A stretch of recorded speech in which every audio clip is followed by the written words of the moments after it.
Hello everyone, I'm DonTheCrown, and today I want to go over Diablo 4's Necromancer class.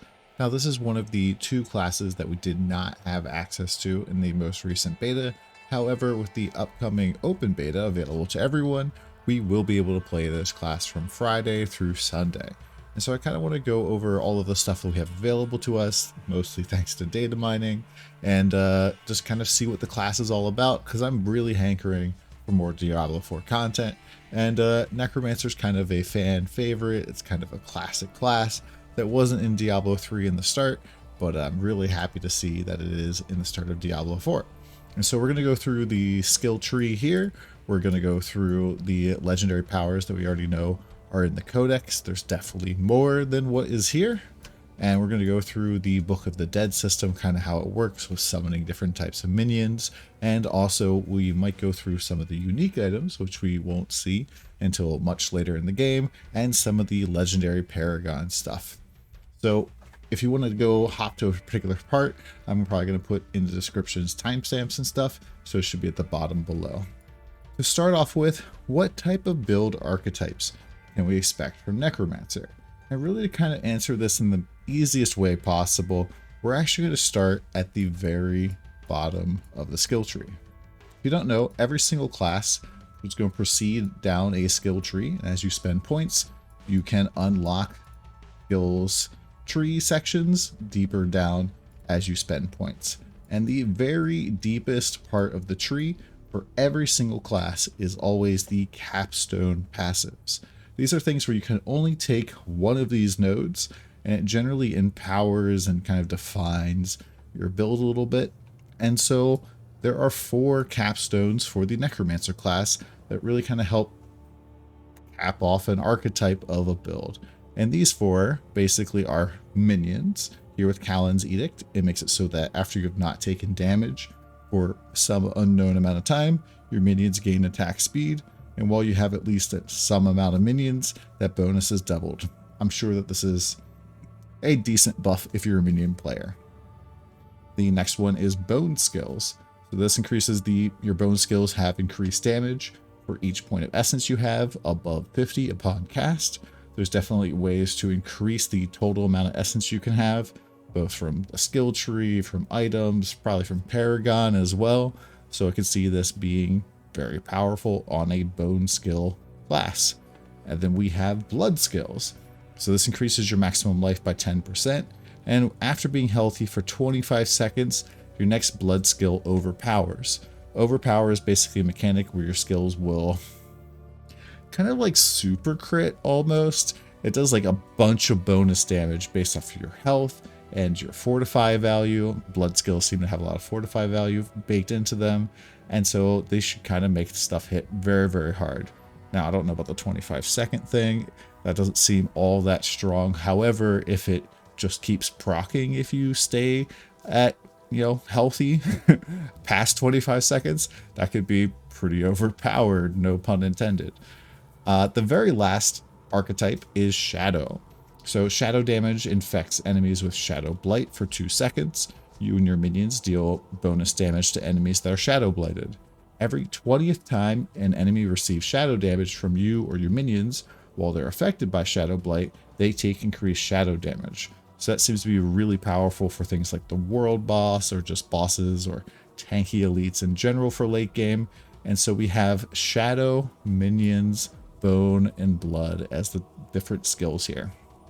Now, or different skill archetypes. Now, before we go and get into all of the skill tree and start talking about all of the skills that are going to be available to us, I kind of want to start off with the legendary powers that we kind of know about already, because some of these can kind of be a little bit defining for different skills. Now, in the data mine stuff, there's definitely a whole slew of different Necromancer legendary powers. There's apparently 41, and apparently a bunch of these don't drop until higher up in item power, but I haven't managed to like go through all of these and decode everything and kind of clean it up yet. Some of the text is a little bit hard to parse unless you're used to looking through this type of stuff. So I'm pretty much just going to stick with the stuff that's already kind of pretty, but there's definitely more powers than what we see right out the gate. And there's definitely more powers than what you can just unlock just from dungeons, which is pretty exciting. I know there's like 100 dungeons or something like that in the game, and each one has his own legendary powers. And since there's even more legendary powers that are drop only, it seems like there's going to be a lot of different customization options in the game or ways to empower different skills. But let's just hop right into what we have. I've gone ahead and highlighted all of the ones that are Necromancer specific. Of course, there is other stuff that is going to help just generically anything, but this is the stuff that we have. So for defensive, enemies who are stunned by corpse tendrils are also made vulnerable for its duration. If they die while they're stunned, they have a chance to spawn a blood orb. Now, this is basically, talking about corpse tendrils, obviously, it's adding vulnerable. It talks about when it's during the stun. The thing here about the blood orb that I think is kind of neat is I don't really know what this does per se. Some people in chat were kind of saying that, oh, this is the little orb that spawns that give you another potion refill, but I don't think that's actually the case. I think this is closer to like Diablo 3, where blood orbs kind of pop out and you pick them up and they give you a heal. Well, Necromancer also gives a lot of other bonuses, as you'll see as we proceed down here, that affect with blood orbs, and there's some builds that like spawn them better and other things like that. And so just kind of keep your eyes out for kind of this like blood orb super synergy across all of these legendary powers. There's also some bone skill synergy or minion synergy, and it's really just kind of neat to see stuff that we're going to have here. Next up, we have Blighted Aspect. The Shadow Blight passive, which is, if you remember, the thing all the way at the bottom down here, the capstone passive. So you won't actually get to see this in effect in the beta because we don't get that far. But it deals increased damage against slowed or chilled enemies and 30% increased damage against stunned enemies instead. So this just amps up that capstone passive even more. Next, we have Blood Bathed Aspect. This one I think is going to be very popular. It's one that you can get in the beta. And Blood Surge's Nova echoes again after a short delay, dealing 60% less damage. Now, doing less damage is kind of lame-ish, but you'll see in a bit why this particular aspect is going to be very popular and very strong for starting off Necromancers. Bloodseeker's aspect makes it so that Blood Lance deals increased damage to its primary target per lance target. This is not bad if you're doing this with AoE stuff. When a segment of Bone Prison is destroyed or expires, it deals damage in an area around itself. Okay, so it makes your Bone Prisons actually do damage. That could potentially be good for bone scaling kind of builds. Aspect of the Damned. You deal increased shadow damage to enemies afflicted by both Decapify and Iron Maiden. Okay, so there's some synergy with having both of those skills. Aspect of Empowering Reaver. Each target hit by Sever's Path increases Scythe's damage by 6%, up to 30. Okay, this appears to increase the damage of this skill a little bit. When you pick up 5 blood orbs, a free Bone Spirit is spawned, dealing bonus damage based on your current life percent. We'll get back to this, but Bone Spirit is apparently a very big nuky spell, and this seems like this could be a pretty strong way to spawn it for free. Aspect of Reanimation makes it so that your skeletons gain increased damage while alive, up to 20% after 10 seconds. This also seems pretty good if you're a minion build. The Sacrificial Aspect. Your sacrifice bonuses are increased by 15%. We'll talk about this once we get to the Tree of the Damned and what sacrificing minions means for a Necromancer. Aspect of Swelling Curse. Bone Spirit deals increased damage based on the distance it traveled, up to 15%. Honestly, not a huge multiplier, but it does kind of work, I think, in conjunction with Possessed Blood, because you're going to be spawning free Bone Spirits anyways. Unyielding Commander's Aspect. While the Army of the Dead is active, your minions gain 70% increased attack speed and take 90% reduced damage. This seems pretty strong. It basically supercharges one of the ultimate skills that you can get and really helps out minion builds in general. Next up in the resource section, Blood Orbs reduce your ultimate cooldown by half a second. That's, more Blood Orb synergy. After decompose spawns a corpse, gain essence. Okay, more essence generation. Each time your golem damages an enemy, its active cooldown is reduced by 1 second. So if your golem's out there doing a lot of work, you can probably spam its skilled cooldowns a little bit faster. While at full life, blood orbs grant 10 essence. More blood orb synergy here on the legendary powers. You gain 3 maximum essence per active minion. Okay, that's pretty cool. And then we have critical strikes with bone skills increase your essence generation by 20% for 4 seconds.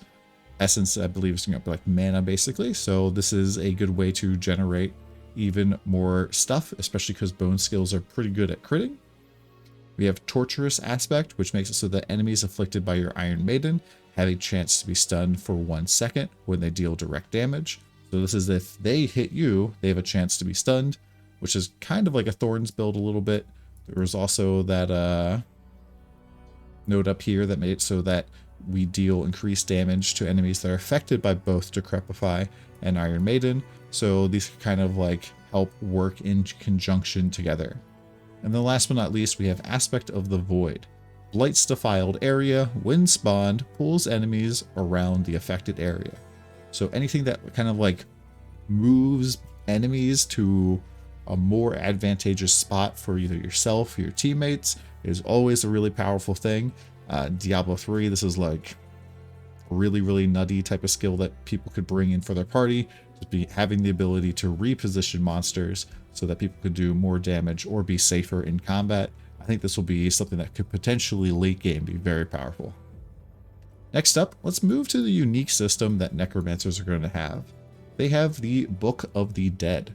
The Book of the Dead is basically something that allows them to customize the minions that they're going to summon.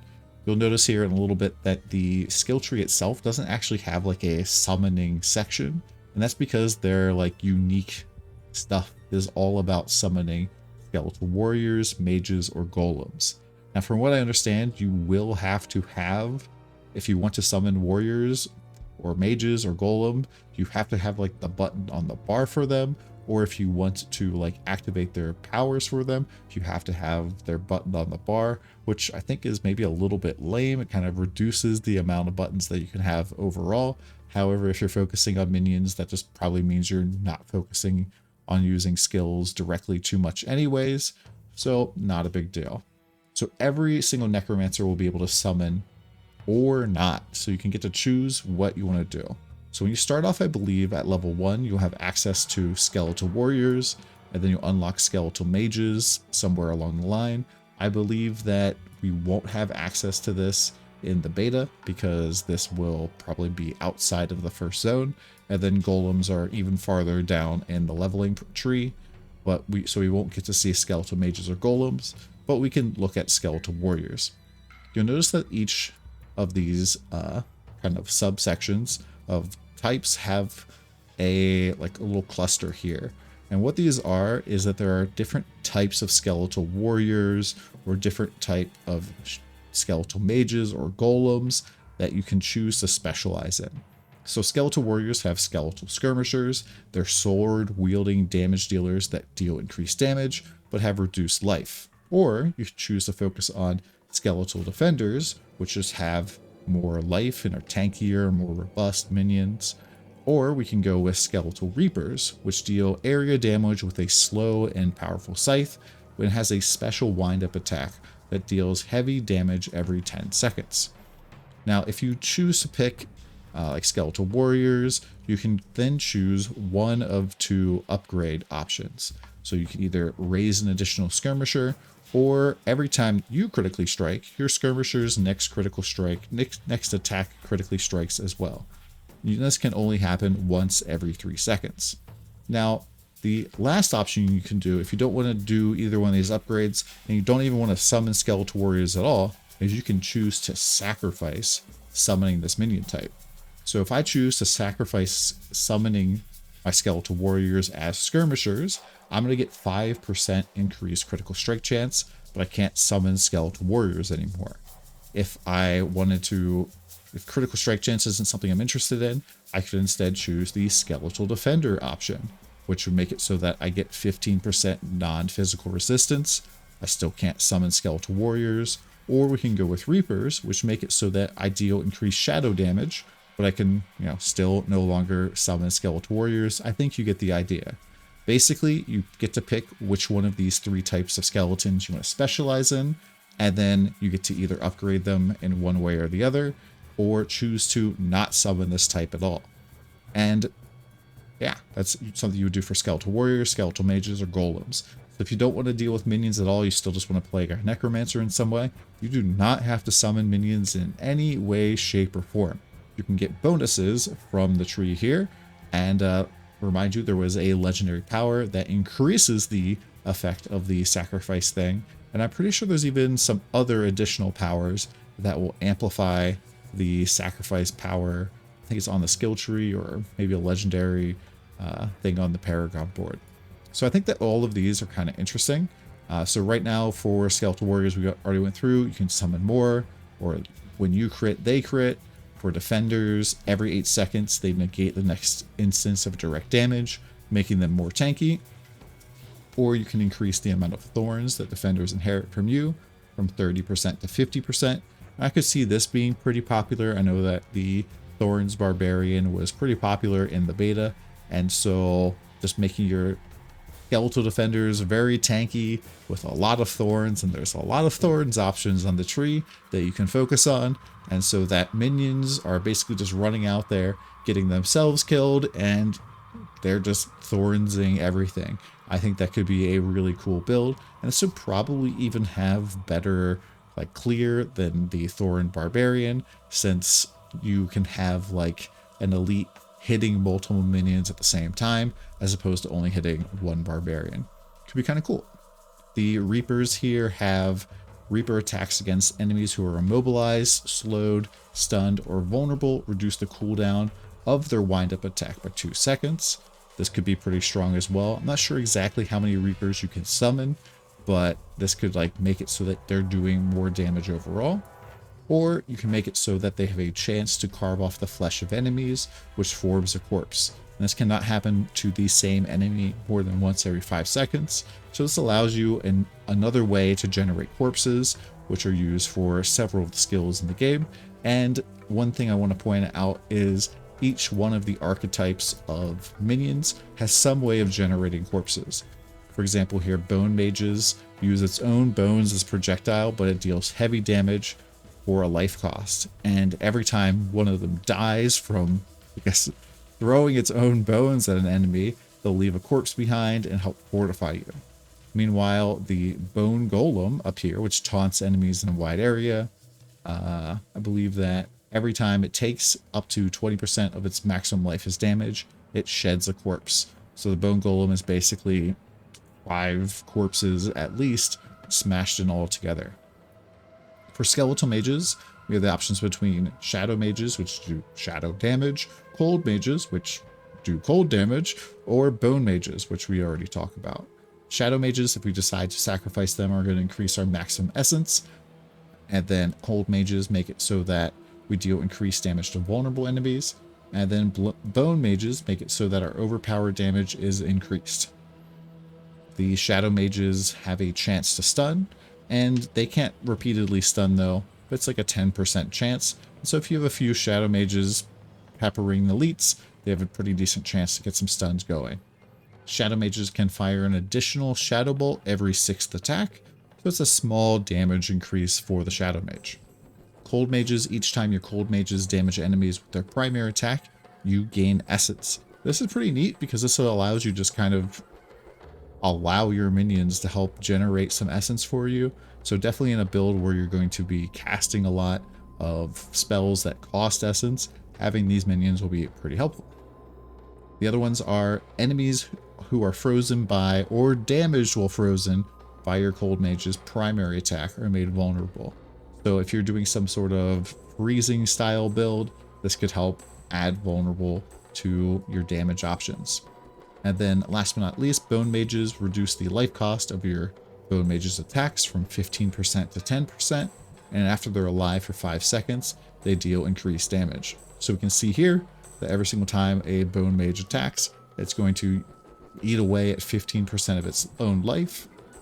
Now I'm sure there's ways to heal up your minions to help keep them alive, but reducing that down to 10% means that they can at least throw 10 attacks before they die, which is a, kind of interesting mechanic for a minion. For golems, we have Bone Golem, which taunts enemies nearby. We have Blood Golem, which drains life from nearby enemies. And then we have Iron Golem, which slams the ground and stuns enemies. And I believe that these things here are kind of like the activate the button thing. So if like you have Golem on your bar and you press the button, it will taunt everything around it if it's the Bone Golem. If you're going to sacrifice these, you can gain increased attack speed, or you can get increased maximum life, or you can have increased critical strike damage, but obviously you would lose the opportunity to summon a golem if you chose any of those. For Bone Golem option 2, your golem gains more max life, and the amount of thorns they inherit from you is increased from 30% to 50%. More thorns synergy here on the minion tree. The Blood Golem absorbs 15% of the damage you would take. So this is kind of like a soft Diablo 3 Unity style ring where your minion is taking some of the damage that you would have taken, except I don't think that the Blood Golem is immune from dying, unlike your follower in Diablo 3. The second option is that while the golem is healthy, it gains increased damage reduction and does more damage. So if this actually does have a way to like siphon life away from the nearby enemies, it kind of can keep itself healthy, this might be a pretty good damage option. And then lastly, the Iron Golem. Every 5th golem attack causes a shockwave, which deals damage to the primary enemy and enemies behind them. So kind of like a little bit of an AoE option for golem. And then your golem slam attack also makes enemies vulnerable for 3 seconds. I believe that this is the slam attack, so adds more just on-demand vulnerability at a press of a button. And that is the Book of the Dead. I don't believe that we're going to see any additional options for Book of the Dead. I believe that these are going to be the 3 minions that you can spawn in, as a Necromancer. There are some like temporary short-lived minion kind of options in the tree as well. And there is a mention of something about like a skeletal priest in one of the passives, but yeah, I believe that this is it. Let's go over now to the actual passive skill tree, and we'll talk about the different options we're going to have. So first off, just like most other classes, we have 4 different options for basic skills. Most of the classes I've seen have either 4 or 5 here, and each of these kind of has stuff that's going to lead itself towards being good for one archetype of build or another. First off, Reap is kind of a melee sweep with your scythe, where you're going to hit a whole bunch of enemies, and hitting an enemy will provide you with damage reduction for 2 seconds, and you generate essence per enemy hit. But obviously you have to be close range melee, but like a 1 point damage reduction node as the very first thing is pretty interesting for any class really. The Reap also has it so that if an enemy dies within X seconds of hitting them, or enemy hit by Reap dies kind of recently, get more attack speed. So this could be kind of cool for increasing your attack speed as things are dying. And you can also have it so that Reap forms a corpse under the first enemy hit, and this can only occur every 5 seconds. So I could see this being a pretty good way for you to generate corpses against like the world boss or other things like that, especially if you're doing some sort of build that consumes corpses pretty frequently. The other option here makes it so that Reap instantly kills targets that are below 5% life, but this doesn't work on bosses or players, so it's probably not all that good unless elites are going to be incredibly tanky in the late game, which they probably will be. Next up, we have Decompose. Decompose is a kind of a channeled skill, and I believe we actually have a image of this particular skill, or a video of this skill, courtesy of Diablo. So as we can see, you kind of end up draining the enemies, and it's kind of a channel thing where you're gaining essence per second, and you're tearing the flesh from enemy, dealing 30% damage per second. And after 2.5 seconds, you form a corpse from the flesh. Now, personally, I'm not a super big fan of this because unless you have a lot of assistance, standing still for like 2.5 seconds in an ARPG typically means death. So I'm not sure how useful this will be unless you have a lot of minions keeping things busy for you. But if enemies die while they're decomposing, you gain additional essence.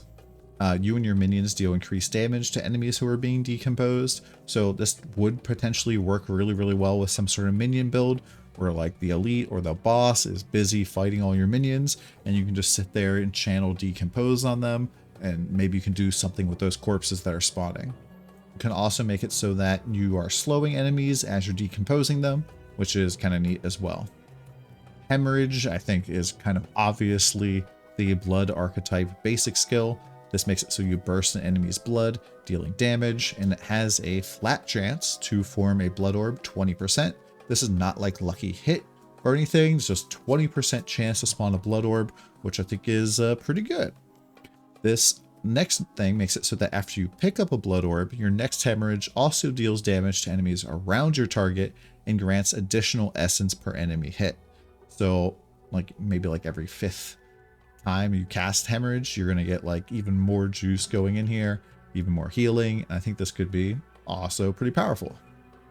Hemorrhage grants you base life as fortify each time it hits an enemy and has a flat 1.5% chance per enemy hit to fortify you for 100% of your base life. This is kind of incredibly strong. I don't think I saw anything on Barbarian at all yet that has the option to potentially fully fortify your character. If you don't know what fortify does, it's like a base thing where you kind of get, I wouldn't really call it like a health shield, but a stacking amount of damage reduction. And so if you have 100% of your base life in fortify, so say I have 400 life and I have 400 fortify, then I would be considered fortified at this point and take baseline 10% less damage. Now, if I had 200 fortify and 400 max life, as soon as I dropped down to 200 life, I would then be considered fortified and take that reduced damage. So it's kind of like an endurance threshold type of thing from last epoch. And it's something that you can actually scale up with gems. The tier 1 gems, I believe, that you can put into your armor, which I think you can get up to 5 of these, were giving us 4% additional damage reduction just per gem. So that's like 20% just there with just the starter level gems. So I could see an end game fortifying being an extremely powerful damage reduction tool. Next up, hemorrhage gains additional 20% attack speed while healthy. I could see that if you don't care about fortifying, that this could be extremely powerful too. 20% attack speed is definitely noticeable in this game. That brings us to, last but not least, Bone Splinters. Bone Splinters is obviously a bone skill. It fires off 3 splinters and each dealing damage. Now each subsequent time an enemy is hit by the same cast, you gain 1 essence. Now, I'm not 100% sure what this means in terms of how these are cast, if they're cast in a straight line, if they're cast as like a mini shotgun, and I have to see, but this could potentially be pretty strong, doing quite a bit of damage. And, you know, most basic skills aren't going to be hitting for nearly like 100% damage, especially when you look at some of these later nodes that happen. So Bone Splinters have a 30% chance to fire an additional 2 projectiles if it is cast while you have 50 or more essence. So there's a, you know, somewhat of a chance for you there to be shooting 5 splinters for over a total of 100% damage, which is pretty decent. And then Bone Splinters have a 20% chance per hit to make enemies vulnerable for 2 seconds. The ability to add vulnerable with any basic skill is pretty good. And then hitting the same enemy with at least 2 times, or at least unknown amount of times with the same cast of Bone Splinters, grants additional critical strike chance for some time. I'm not really sure what the actual numbers are there, but getting flat additional crit is pretty nice. I think our base critical strike chance is very low, so just being able to get, you know, either crit or vulnerability just from your basic skill tree is a big positive for the class in general. That's going to bring us down here to the core skills. These are generally like if the basic skills are skills that you're spamming here to generate essence. The core skills are kind of your skills that you're going to be using the essence with. And so starting off here, we have Blood Surge. This draws blood from enemies, dealing 20% damage, and Expel a Blood Nova, dealing 50% damage. Blood Surge's Nova damage is increased by 10% per enemy drained, up to 50%. So this could potentially be very, very powerful if you are in the middle of a bunch of enemies and trying to do damage that way. We actually have video of this as well. I'm going to turn off the sound. So you're just basically slamming the ground, and it seems like a pretty decent area around you where you're blood surging and doing damage. Now I do want to remind you that there was a legendary power that we looked over earlier, so that when you cast Blood Surge, it kind of echoes out again after a short delay, doing less damage. This is important here in 1 second, basically. So Blood Surge heals you for 1% of your maximum health when you draw blood from enemies. If a certain amount of enemies are drawn from, then you heal for an additional percentage of your health. So this is a way for you to kind of be tanky in melee, blood surging, and kind of just, taking on the enemies in closer range, which I think is pretty cool. I like that play style in Diablo 3. So hopefully that's going to be really powerful here. And then we have Paranormal Blood Surge. If an enemy is damaged by Blood Surge's Nova while you are healthy, and reminder, this skill heals you and, you potentially have barriers and other things, then you gain 1 stack of Overwhelming Blood. When you have 5 stacks of Overwhelming Blood, your next Blood Surge overpowers. And so assuming that when this triggers off a second time for that second wave, that means that very quickly you're going to be able to cast Overpower Blood Surges. Overpower is basically like a super crit that scales with both your maximum life and with your fortify value. So if you are 100% fortified for your life, you're basically doing double damage on this overpower compared to what somebody without any fortify would be doing. So I could see this being very strong. Maybe not overpowered, but definitely pretty strong. And this definitely ties in with that capstone node that we looked at the bottom down here, where we're increasing our maximum life, which is increasing the damage of all of our overpowered skills.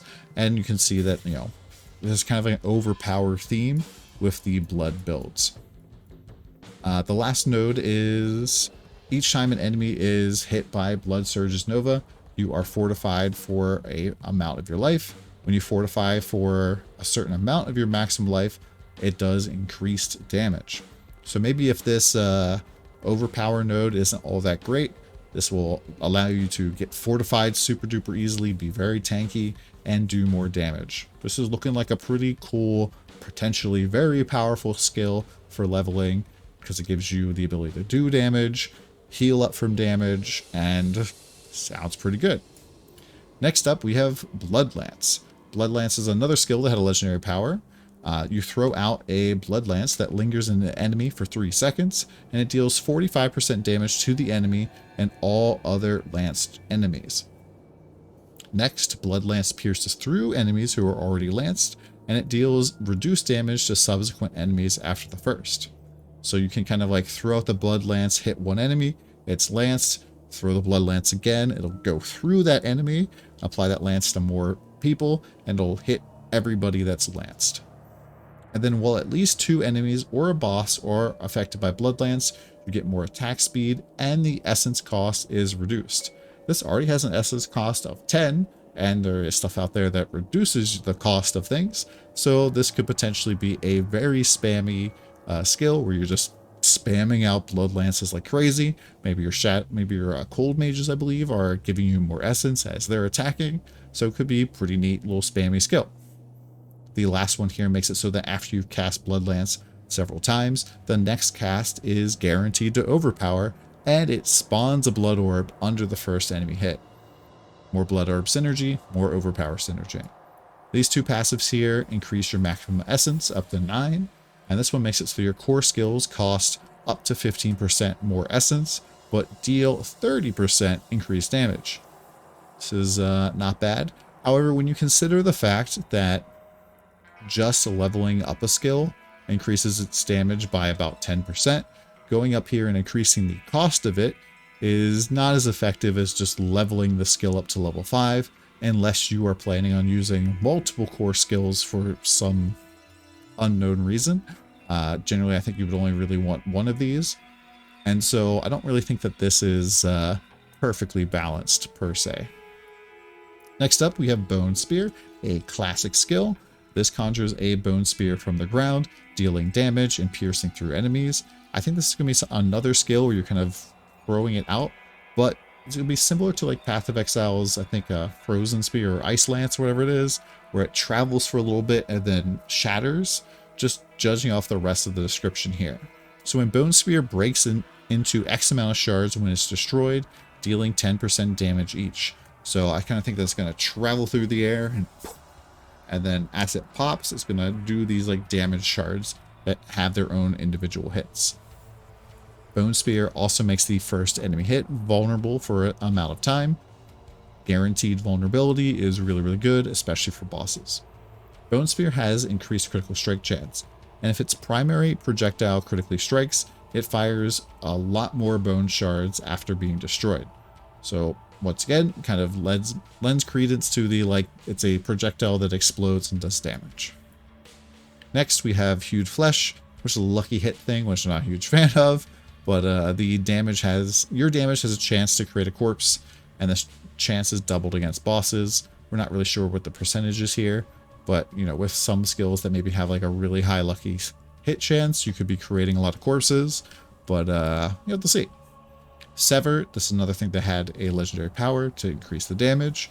The Spectre of You charges forward and attacks with the scythe for 42% damage, and then returns to you and attacks for additional damage.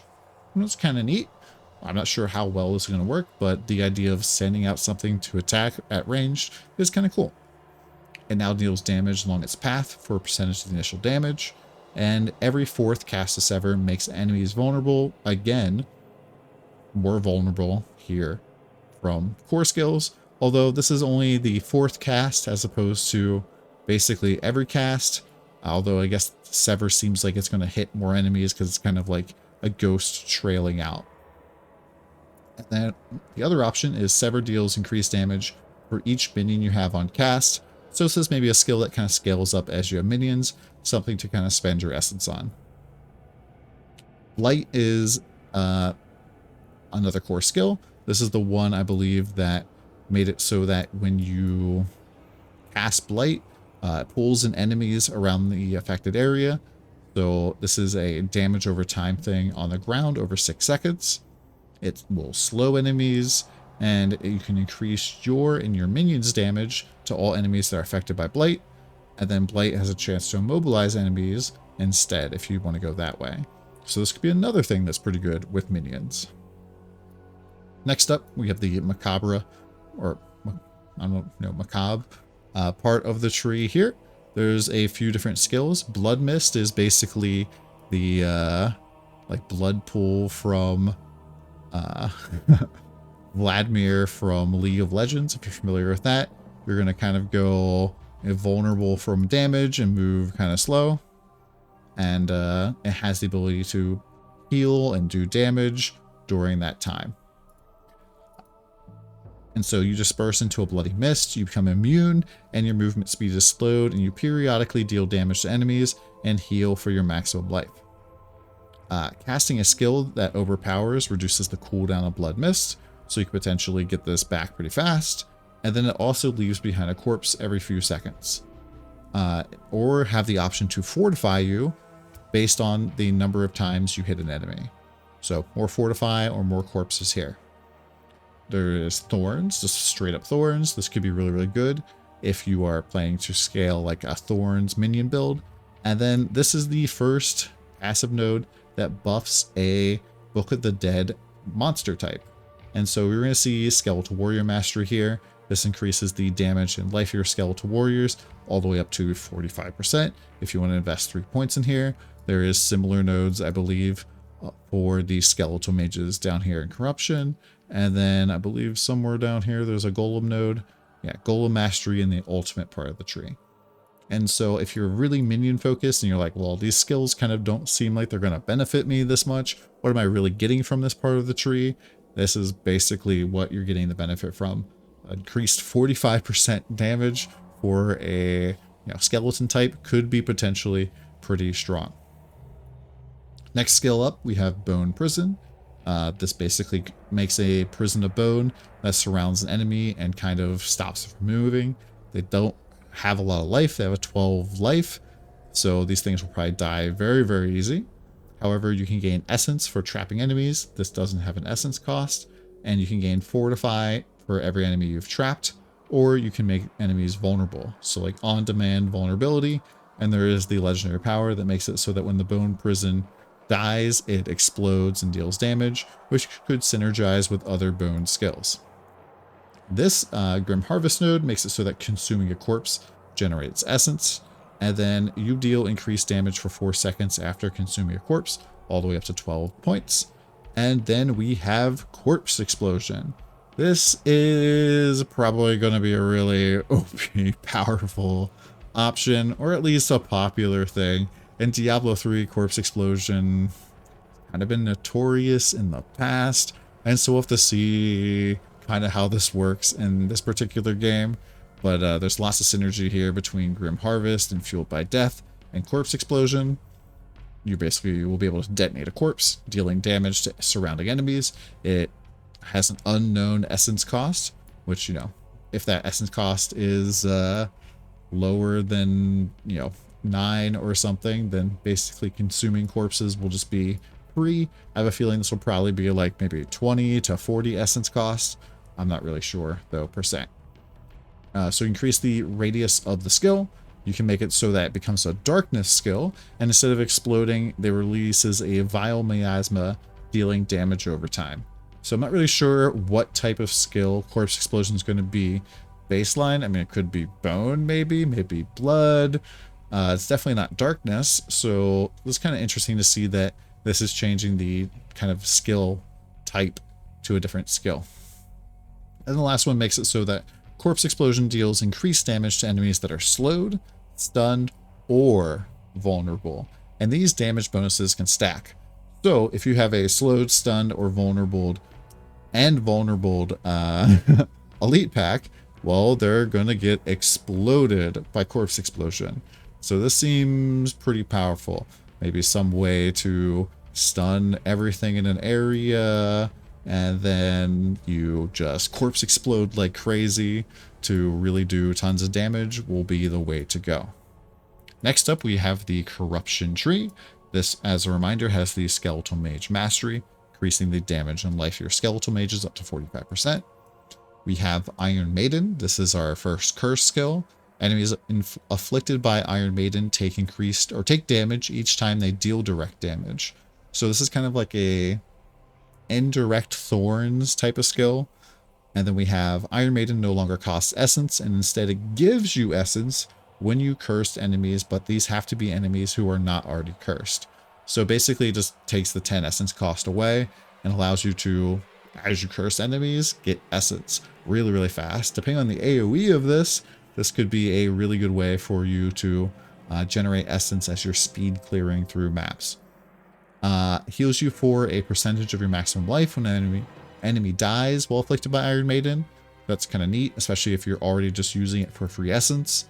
And then when 3 enemies are afflicted by Iron Maiden, its damage is increased to 15%. I don't necessarily think that is all that amazing, but we'll have to see kind of how this scales up. I'm pretty sure that maybe the leveling this will only increase the duration as opposed to the damage. Next, we have close enemies take more damage from you and deal less damage. So you can choose to focus on dealing damage to enemies that are in melee range, or you can choose to focus on dealing damage to enemies that are in distant range. Once again, though, these are like 4% damage per node. So if you're like focusing really in on one skill, it's probably better just to level up that skill for the 10% damage all the way to level 5 than to spend points here. Decrepify is another curse, and so there were things that if you are affecting enemies by both of these curses at the same time, I believe you do more damage. Deal 30% increased shadow damage to enemies inflicted by both Decrepify and Iron Maiden. So this basically makes enemies slower. Enemies afflicted are slowered by 50% and deal 25% less damage for 10 seconds. So if there's ever going to be some sort of support Necromancer build, it's probably going to be running Decrepify to make enemies do less damage. There's a lucky hit thing that has a chance to stun enemies on hit while they're decrepified. It's another lucky hit thing. The enemies hit while afflicted by Decrepify have a 15% chance to reduce your active skill cooldowns, which kind of sounds maybe broken, kind of sounds like lucky hit isn't all that great. If you don't know what that is, basically you have to take this 15% and times it by the lucky hit percent of like whatever your skill is. So like Bone Spear, for example, has a 50%. So you take 15 times 50%. So 7.5% chance as opposed to what you would think would be a baseline 15%. Last but not least, we have when you or your minions hit an enemy afflicted by Decrepify below 10% life, they die. It doesn't work against bosses, but this doesn't say that it doesn't work against players. So I could see this being pretty popular in PvP, slowing enemies down by 50%, making them do less damage and killing them faster. Could be pretty good. Lastly, there's you deal increased damage to cursed enemies, similar to the other damage increasing nodes on this part of the tree, but this probably won't be all that good unless you've already capped out whatever skill that you want to level 5. Next up, we actually do have a summoning part of the tree, but for the most part, these aren't like what you would normally expect from a summoning part in, Necromancer tree. So there are 2 active skills. We have Corpse Tendrils. These basically, it's an 11-second cooldown, and veins burst out of a corpse, which pull in enemies, stunning them for 3 seconds and dealing damage to them. This does not consume the corpse. So this basically allows you to turn a corpse into something that yoinks all the nearby enemies on top of it, and then it, stuns them. Also, it slows them before it pulls them. Wasn't there something earlier that made it so that slowed or stunned enemies take more damage from a corpse exploding? Oh, you mean that I can use a corpse to pull enemies in, and then I can slow and stun them and absolutely blow them up? Seems good. We also have the ability to have a chance to drop blood orbs, and then, oh, wait, they're also making them vulnerable. I think we're probably going to take that instead. So Corpse Tendrils basically are going to yoink all enemies on top of them, stun them for 3 seconds, make them slowed, probably, I would assume that stays on that, and then make them vulnerable. So massively increasing the damage of things like Corpse Explosion here when you use this combination skill. So I think those 2 are going together like peanut butter and jelly, man. The other direct skill that we have is Bone Spirit, and this is a kind of like a very interesting skill. You're going to consume all your essence to conjure a spirit of bone that seeks out enemies, and once it reaches an enemy, the spirit explodes and deals 80% damage to the target and all surrounding enemies. But the damage is increased by 3% for each point of essence you spent when casting the Bone Spirit, and the essence cost is all of your essence. So if you have like 100 essence, that's 300% more damage for the Bone Spirit. Now, if we recall to the legendary powers we're looking at before, we have Blood Seeker's no, that was one. It was Aspect of the Possessed Blood. So when you pick up 5 blood orbs, a free Bone Spirit is spawned, but it deals bonus damage based on your current life percent. So if this means that if you're at 100% life, you're doing 300% more damage, I could see Bone Spirit being very, very, very popular thing to have in your bar, but probably maybe never hard cast this unless you're not using essence for anything else at all. We kind of have a view of what this looks like, I believe. Let me see here real quick. And we can see some of the other skills here we can go through. I believe this is Bone Spirit. So we kind of shoot out this little Bone Spirit and it explodes. And let's just look at the other skills that we haven't seen yet. So we have Bone Spear.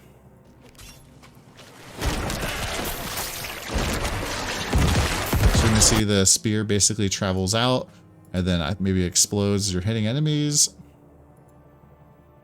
just going to keep muting these because these are quite loud. So yeah, that's Bone Spear. Corpse Explosion. I think it's pretty standard. Just continuously exploding corpses there over and over again. Killing everything around you. Blight. Creates this little pool of death on the ground that does damage over time. I think we looked at Decompose.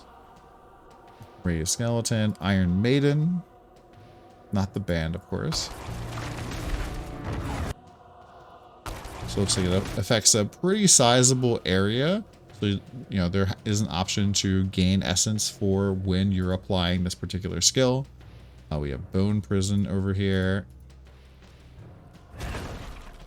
So it kind of creates this circle. This is actually a little bit bigger than I thought it was going to be. And then you can like blow up the enemies that are inside of there. And yeah, those are the different skills that we have images for. Next up, let's look at the passive nodes in the summoning section. First up, this bottom little section is basically the bone zone, if you would. All of these are all bone skill stuff. It's pretty ridiculous. So your bone skills have up to a 1.5% increased critical strike chance for each 10 essence you have upon cast. So even if you're just like 100 essence, that's 15% increased critical strike chance. That's pretty strong. And then after critically striking 10 times with your bone skills have increased damage for 5 seconds. So I could even probably see some sort of bone splinters build that's literally just firing off bone splinters, maximum essence all the time. And you do have a chance to fire more projectiles when you have over 50 essence. So you're just spamming bone splinters as your main skill. There's things that make your basic skill attack faster, and so I could see you just spamming that, and then, you know, maybe you use the bone spirit for like a burst or something, and you just keep spamming out bone splinters. Your bone skills have a increased critical strike damage against vulnerable targets, and then every 100 essence you spend reduces the cooldowns of your bone skills by 0.5 seconds. I honestly don't think that this is all that great, with the exception of your ultimate skill, which I'm sure that you could spam these pretty fast to help reduce the cooldown of that a little bit more. We'll talk about that shortly. On the left-hand side, if this down here was the bone zone, over here this is the dark corner, I guess. Damaging enemies with darkness skills increases your movement speed for 5 seconds. Lucky hit, darkness skills have a chance to stun. Darkness skills deal 5% bonus damage to enemies who are slowed, and bonus damage to enemies who are stunned or immobilized. These bonuses stack and apply to shadow damage dealt by your minions. So more stacking debuff kind of stuff for the Necromancer. And then when you damage enemies with darkness skills, they take increased shadow damage from you and your minions for 2 seconds, stacking up to 3 times. So this could be probably, I believe, 18% more damage, which is kind of okay, I guess. And then up here is the blood part of the tree. So while below 5% or 50% life, you receive more healing. Blood orbs also heal your minions. Your blood skills deal increased overpower damage, and this bonus damage is doubled while you're healthy. So that's up to 30% increased overpower damage. And then while healthy, your blood skills deal increased damage. Not sure how much percentage this is, but since blood skills seem to keep you pretty healthy as it is, this could be a not bad node indeed. And then a lucky hit. Hitting enemies with blood skills has a chance to fortify you for 1% of your base. And I believe that this goes up to 75% chance. Lucky hit though, which is kind of okay. Kind of not good. Last but not least, we have Necrotic Carapace. When a corpse is formed from your skills or your minions, you fortify for your base life. So this could actually be a pretty good way of getting fortify on a corpse generating skill build, which is pretty neat. Next up, we have our ultimate skills. We have 3 different ultimates. We have Blood Wave, which conjures a tidal wave of blood that deals 90% damage and knocks enemies back. It has a somewhat short 50-second cooldown. It also will slow enemies by 50%, and it will leave behind 3 blood orbs as it travels. I could see this being incredibly annoying in PvP, depending on how far it knocks you back, but getting knocked back and then slowed by 50% probably is going to greatly hinder you from killing or getting away from a Necromancer. The Bone Ultimate is Bone Storm, a fan favorite from Wrath of the Lich King. This summons a swirling storm of bones around you and your golem, dealing 180% damage to surrounding enemies over 10 seconds. So already this is doing much more damage than Blood Wave, 90% versus like 360% with it hitting both you and your golem over 10 seconds. It has a little bit longer cooldown. I don't really know how quickly this hits, but the lucky hit chance of 40 here kind of means that this might be an okay way to proc some lucky hit chance. And then your damage reduction is increased by 15% while the storm is active. And then your critical strike chances also increased while the storm is active. So these are kind of those okay extra bonuses, but if we have the ability to kind of like spam cooldown reduction and other things that reduce the cooldown of skills, keeping this up for quite a bit of time could possibly be something you'd be doing. Last but not least, we have the Minion Ultimate, which basically calls forth the Deep Buried Dead with Army of the Dead. This is a 90-second cooldown, but volatile skeletons emerge over the next 7 seconds that explode around enemies, dealing 30% damage. They also have a chance to leave behind a corpse, and they also raise your skeletal warriors and skeletal mages. This kind of gives me the impression that maybe your minions are not going to be all that tanky sometimes, and so this might be a good way to like refill your entire roster of minions in a flash. For passives, we have this one weird passive, which is every 15 seconds, your Skeletal Priest healing will heal your skeletons for some of their maximum life. I don't know if this adds a Skeletal Priest. There's no other mention of Skeletal Priest that I could find so far. So it's kind of interesting. Let me know if you know something about this in the comments below. Death's Defense makes it so your minions cannot lose more than half of their health from a single damage source, which I think is, not bad. After you've been healthy for at least X amount of seconds, you and your minions gain increased attack speed.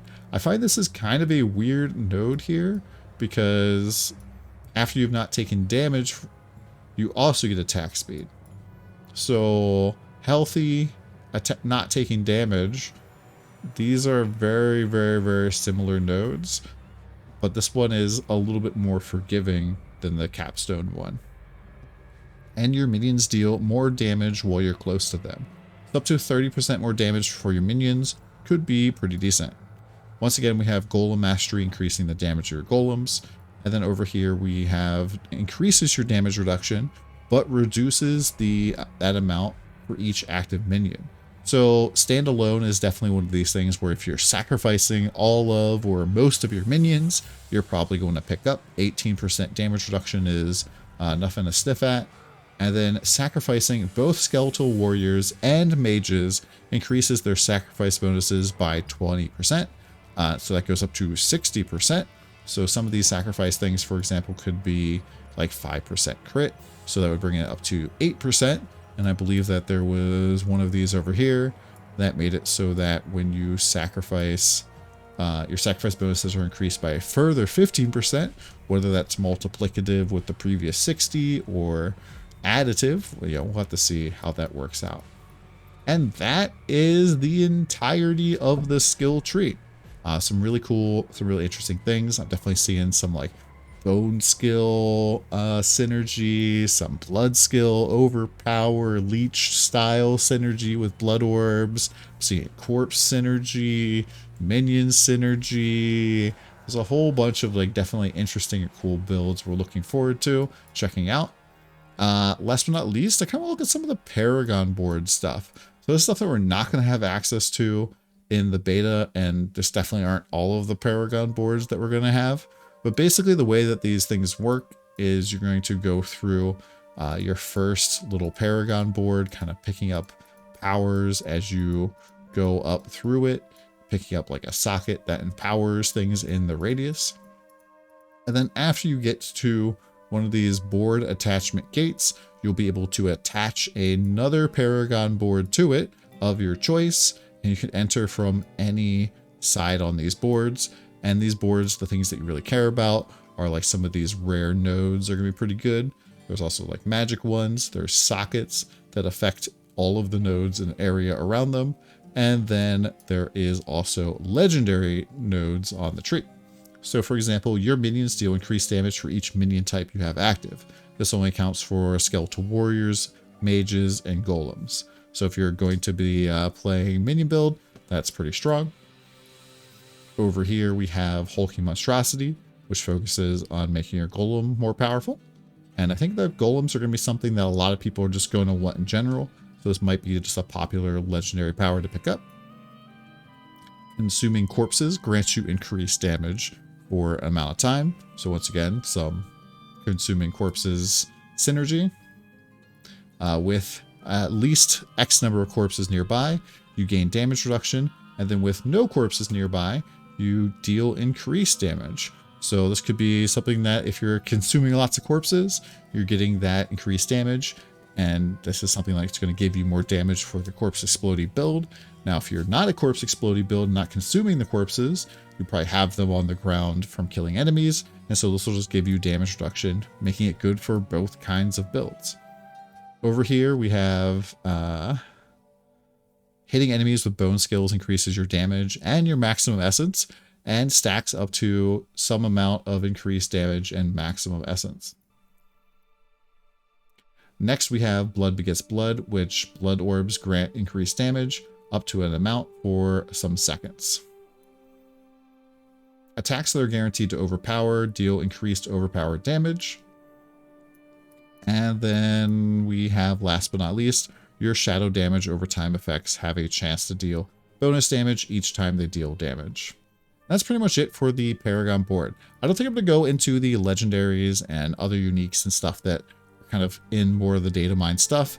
We're not really going to see uniques in the beta. I'm sure some of this stuff will change before then, but it's kind of neat to see some of the things that we kind of have coming down the tree. I'm definitely excited to be checking this out this weekend, and sorry that this was kind of a long video. I appreciate you sticking with me.